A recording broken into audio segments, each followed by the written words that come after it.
Olá, seja bem-vindo ao grupo da Amizade Francisco de Assis.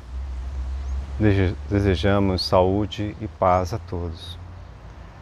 Vamos iniciar as nossas reflexões desta manhã com a leitura da obra O Evangelho segundo o Espiritismo, com nossa irmã Valéria. O Evangelho segundo o Espiritismo, capítulo 19, A fé transporta montanhas. O poder da fé. Quando ele veio ao encontro do povo, um homem se lhe aproximou e, lançando-se de joelhos a seus pés, disse: Senhor, tem piedade do meu filho, que é lunático e sofre muito, pois cai muitas vezes no fogo e muitas vezes na água. Apresentei-o aos teus discípulos, mas eles não o puderam curar. Jesus respondeu dizendo: Ó raça incrédula e depravada, até quando estarei convosco? Até quando vos sofrerei? Trazei-me aqui esse menino. E tendo Jesus ameaçado o demônio, este saiu do menino, que no mesmo instante ficou são. Os discípulos vieram então ter com Jesus em particular e lhe perguntaram: Por que não podemos nós outros expulsar esse demônio? Respondeu-lhes Jesus: Por causa da vossa incredulidade, pois em verdade vos digo, se tivesseis a fé do tamanho de um grão de mostarda, diríeis a esta montanha: transporta-te daí para ali, e ela se transportaria, e nada vos seria impossível. São Mateus, capítulo 17, versículos 14 a 20. No sentido próprio, é certo que a confiança nas suas próprias forças torna o homem capaz de executar coisas materiais, que não consegue fazer quem duvida de si. Aqui, porém, unicamente no sentido moral, se devem entender essas palavras. As montanhas que a fé desloca são as dificuldades, as resistências, a má vontade, em suma, com o que se depara da parte dos homens, ainda quando se trate das melhores coisas. Os preceitos da rotina, o interesse material, o egoísmo, a cegueira do fanatismo e as paixões orgulhosas são outras tantas montanhas que barram o caminho a quem trabalha pelo progresso da humanidade. A fé robusta dá a perseverança, a energia e os recursos que fazem se vençam os obstáculos, assim nas pequenas coisas que nas grandes. Da fé vacilante resultam a incerteza e a hesitação de que se aproveitam os adversários que se tem de combater.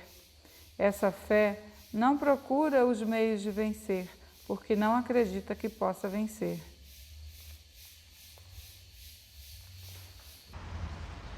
Convidamos a todos, como início de nossas reflexões, como sempre fazemos, uma pequena prece, uma pequena oração de louvor e agradecimento ao Senhor da vida.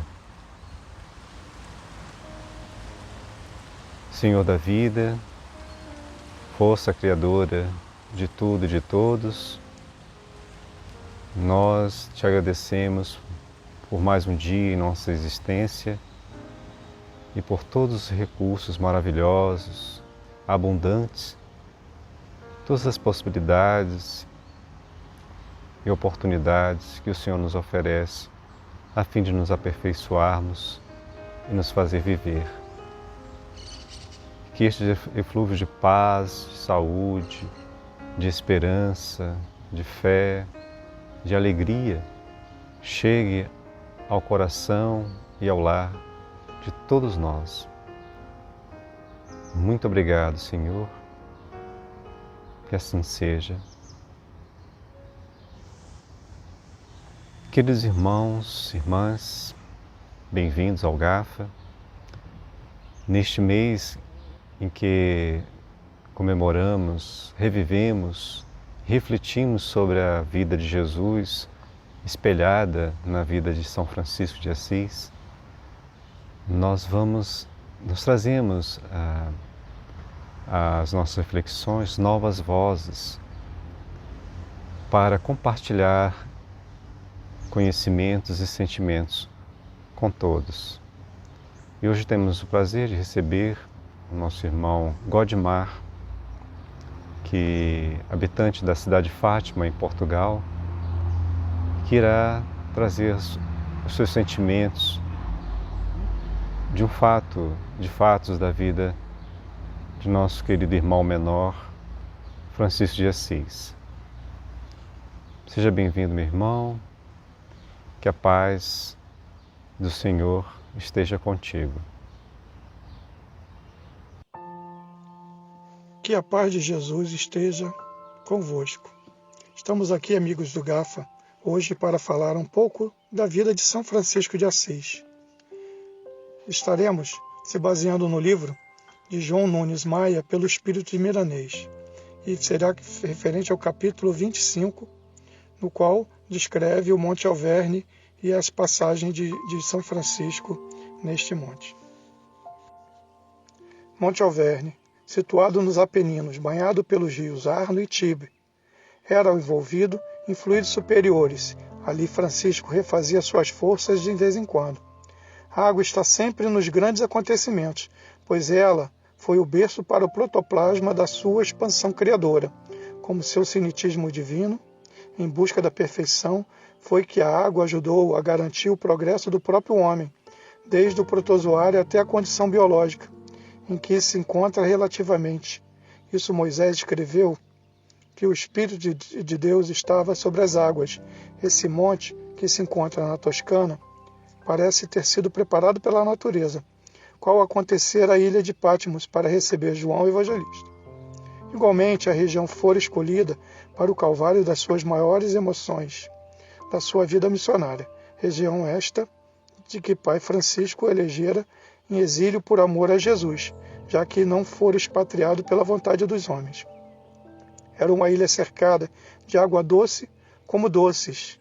Eram para si os transes no maior impulso evolutivo da sua sensível alma, e ali Francisco fora crucificada, 2 anos antes de sua viagem para sua pátria verdadeira, como emblema de sua vitória na dignação do amor na terra.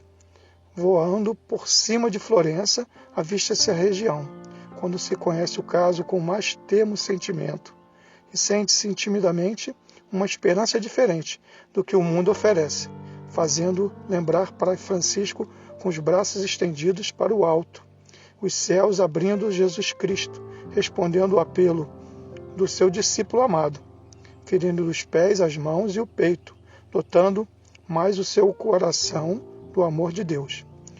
O arcanjo Miguel aparecia a Francisco com frequência no monte para consolá-lo e traçar as últimas diretrizes, como se diversos mártires do cristianismo nascente. Ali se escondia o povorello em uma caverna, como se estivesse numa mansão. Quando era acompanhado dos frades menores, ficavam à distância, não que ele exigisse, mas respeito ao mestre que, em êxtase, conversava frente com o mundo espiritual, em diálogos demorados.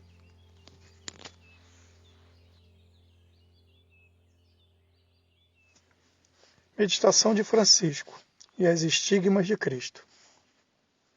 Cristo, Cristo, Cristo, se for a hora, deixa por a misericórdia as flores das tuas chagas florirem em mim, pobre pecador, que tenha te seguir, o que terá o maior alegria com os vínculos de esperança. Os estigmas para o teu servo, Jesus, serão como as portas dos céus que nos abriste e que devo conquistar na consciência. Neste êxtase confiante que a prece ostenta, nesse aroubo de vibrações, a que ser humano possa chegar pela pureza dos sentimentos. As leis físicas passaram a ceder o lugar às leis espirituais, mesmo no campo fisiológico, confundindo a criatura as analisava e estudava pelos fios visíveis dos fenômenos. Frei Leão pôde constatar que Francisco suava ao ponto de molhar a roupa e no meio do suor, uma profusão, notava-se algumas gotas de sangue, e que a força mental fazia desprender de algumas células mais sensíveis. Francisco, nesse estado sublimado, abriu os olhos para o alto e viu com uma emoção divina e humana. Acima dele, Cristo de braços abertos. Sem algo a dizer, lembrou-se apóstolo evangelista, quando narra que a presença do Mestre diante do sol, pelo seu fulgor espiritual, fazia empalidecer-se.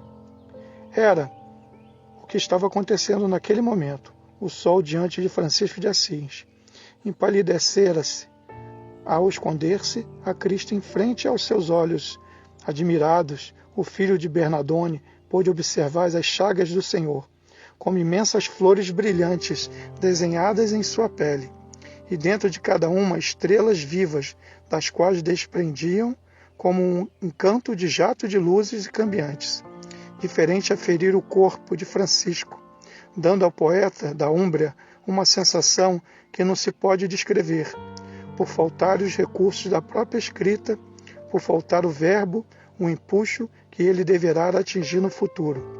Quando o polvorelo foi atingido pela luz, seu corpo se elevou no ar, desobedecendo assim a lei da gravidade, que reage a corpos físicos na Terra e nos espaços cósmicos. Francisco estava naquele momento sob a regência de Outileis. Suas chagas começaram a sangrar. Frei Leão foi a testemunha da coroação do seu pai espiritual. Foi o seu encontro.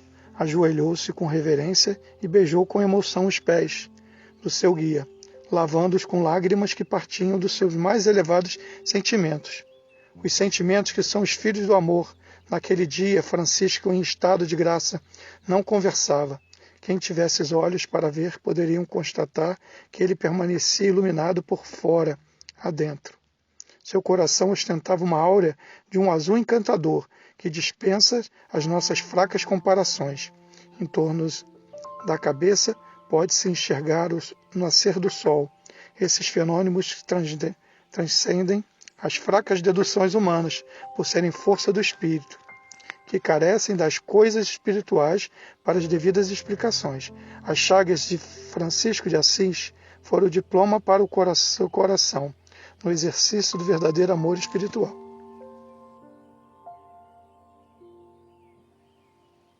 Francisco, imitador de Cristo. Através das passagens do livro de Francisco, através de João e o Espírito de Miramês, temos um aprendizado muito grande, que essa parte da meditação na nossa vida é muito importante, para que possamos sempre corrigir o que o nosso Pai Maior quer para nossas vidas. É importante sempre o prazer do servir e da humildade nos corações, para que sempre possamos caminhar no caminho da luz. Que assim seja. Amém.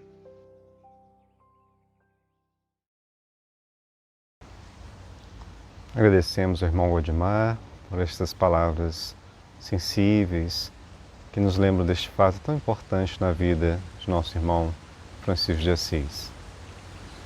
Fiquem agora com a nossa oração cantada.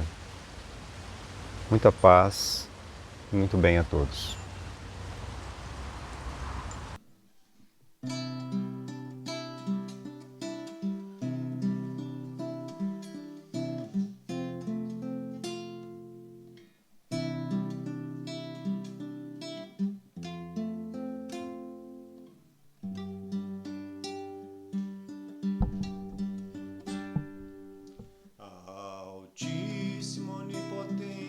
Bom Senhor, Teus são louvor, glória, honra e toda a bênção.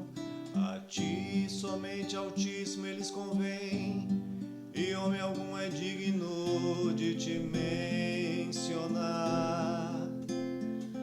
Louvado sejas, meu Senhor, com todas as Tuas criaturas, especialmente o Senhor, irmão Sol.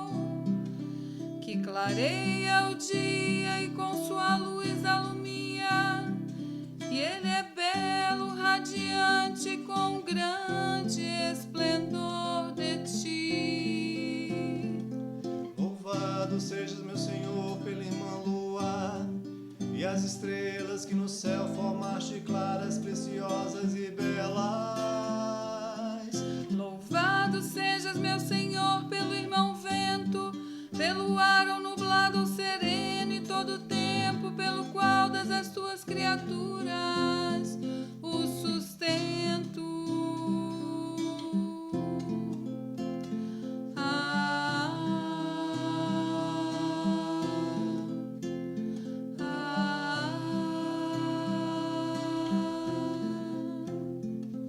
Louvado sejas, meu Senhor, pela irmã água, a qual nos é muito útil, humilde, preciosa e casta. Louvado sejas, meu Senhor, pelo irmão fogo, pelo qual iluminas a noite. Ele é belo, robusto e forte.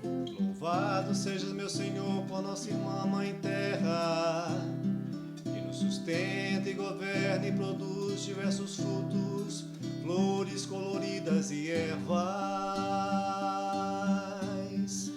Flores coloridas e ervas. Louvado seja, meu Senhor, por nossa irmã a morte corporal, da qual o homem algum pode escapar. Bendito aquele que se encontra na tua santíssima vontade.